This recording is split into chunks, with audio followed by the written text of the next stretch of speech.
isa sa atin bilang Pilipino na maging daluyan, kaagapay at lungsaran ng pagbabago at katuwang sa pag-unlad ng wikang Filipino.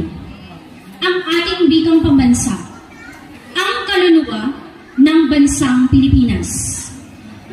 Masalimuot ang prosesong pinagdaanan upang magkaroon tayo ng isang wikang pambansa, isang tulay na wika o lingua franca na magbubuklod sa ating lahat.